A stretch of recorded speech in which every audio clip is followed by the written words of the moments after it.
வாழ்க வையகம் வாழ்க வையகம் வாழ்க வளமுடன்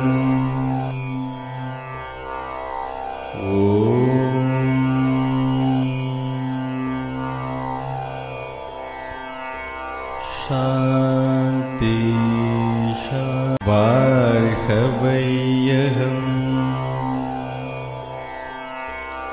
வாழ்க எக்ஸசைஸ். ஏன்னா நெக்ஸ்ட் நம்ம வந்து இப்போ மணி 10:30 நம்ம சாயந்தரம் 4:30 மணிக்கு முடிக்க போகிறோம் இல்லையா? even though we are taking any breakfast இது 6-7 ஹவர்ஸ்க்கு, ஸோ அதுக்கு வந்து ஃபஸ்ட்டு ஆரம்பிக்கிறதுக்கு முன்னாடி ஒரு சின்ன ஒரு எக்ஸசைஸ் ஒன்று நடத்திருக்கோம். அப்படி நீங்கள் முதல்ல கர்மாவை படைப்பான், அதுக்கப்புறம் வந்து மனிதனை படைப்பான். ஆனால் அதுக்கப்புறம் வந்து காலத்தில் வந்து விஞ்ஞானம் அது ஒத்துக்குச்சு. எப்படி ஒத்துக்குச்சு? ஒரு தாயினுடைய வயிற்றிலே இந்த எப்போ கரு உருவாகுதோ அப்பவே இது பிக்ஸ் ஆயிடுது. என்ன பிக்ஸ் ஆகுது? 7 கட்டளைகள் பிக்ஸ்டு பை தி காட். அதாவது ஒரு கரு உருவாகுதுன்னா எங்க பிறக்கணும், 1 எங்க பிறக்கணும், யாருக்கு பிறக்கணும், என்னவாக பிறக்கணும், எங்க வாழணும், எப்படி வாழணும், எங்க நம்ம வாழ்க்கை முடியணும், எப்படி முடியும். இந்த 7 வந்து already fixed by the god. இதை இல்லைன்னா ஃபேட், விதின்னு சொல்லுவோம். நம்ம 2 தான் சொல்லுவோம், வார்த்தை யூஸ் பண்ணுவோம். இந்த 7 வந்து கடவுள் திருப்பி மாற்ற மாட்டார், நோ ரிவர்ஸ். ஏன்னா கடவுளுடைய கணக்கு வந்து ராங்கா இருக்காது.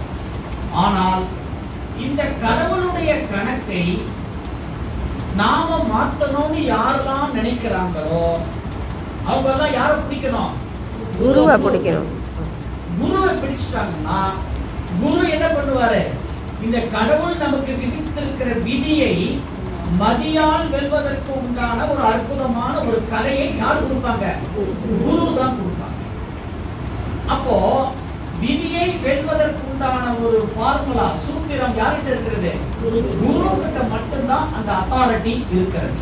அப்போ ஒரு குரு வந்து எந்த ஒரு குருமார்களும் தன்னுடைய சீடர்களுக்கு ஒரு கலையை கொடுக்கிறாங்க அப்படின்னு சொன்னால் அது வந்து நம்ம விதியை மதியால் வெல்வதற்கு உண்டான ஒரு அற்புதமான கலை என்பதை நம்ம என்ன பண்ணணும்? நம்பிக்கையோடு அதை செய்தால் நமக்கு வாழ்க்கையில வெற்றி நிச்சயம். Right. The first question now goes to you. நீங்க எத்தனாவது தலைமுறை உங்க குடும்பத்துல? 3.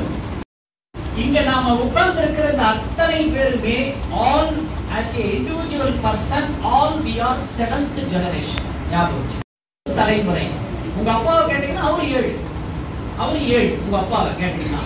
உங்க தம்பியை கேட்டீங்கன்னா அவர் 7, உங்க மகனை கேட்டீங்கன்னா அவர் 7. as a individual person தனித்தனியா நம்ம அத்தனை பேருமே எத்தனாவது தலைமுறை? அது முதல்ல ஞாபகம் வச்சுக்கோங்க, 7வது தலைமுறை. அப்ப நீங்க 7வது தலைமுறைனா உங்களுக்கு மேல எத்தனை தலைமுறை இருக்கு? அப்போ 6. இந்த கர்மவினை பதிவுகள் அறமோ மற்றோ, பாசிட்டிவ் ஆர் நெகட்டிவ், ரெண்டுமே இருக்கலாம். அதுல வந்து ஒரு பாசிட்டிவ் இருக்கிறதுனால தான் இங்க வந்து you are listening this காயகல்பா, புரியுதுங்களா? அதுல பாசிட்டிவ் இருக்கும், நெகட்டிவ் இருக்கும். அப்போ ஒரு ஜெனரேஷனுக்கு, ஒரு தலைமுறைக்கு வந்து இந்த கர்மா எப்படி கால்குலேட் ஆகும் அப்படின்னு கேட்டீங்கன்னா ஒரு தலைமுறைக்கு 20 இயர்ஸ் ரெக்கார்ட், 20 வருட பதிவுகள் ஒரு தலைமுறைக்கு வரும். அப்ப நமக்கு முன்னாடி எத்தனை தலைமுறை? 6 தலைமுறை. 6 × 20 எவ்வளவு? அதுதான் 7வது தலைமுறையாக நம்முடைய ஆயுள். நல்லா இருந்தா தான் இது நல்லா இருக்கும். அங்க அதுல ஏதாவது மிஸ்டேக் இருந்ததுன்னா என்ன பண்ணாது? அதனுடைய ரிஃப்ளெக்ஷன் எங்க வரும்? நம்மளுடைய வாழ்க்கையில. நமக்கு அதைத்தான் வந்து வாழ்க்கையில நம்ம வந்து என்னவா சந்திக்கிறோம்? நம்ம அதை உடலிலே நோய், உள்ளத்திலே கலங்கம், மனசுல குழப்பம், வாழ்க்கையில இந்த 4 இல்லாத மனுஷன் இருக்கானா? இல்ல. இந்த 4 எங்க இருக்கோ அந்த 4 பேர்கிட்ட என்ன இருக்குதுன்னு அர்த்தம்?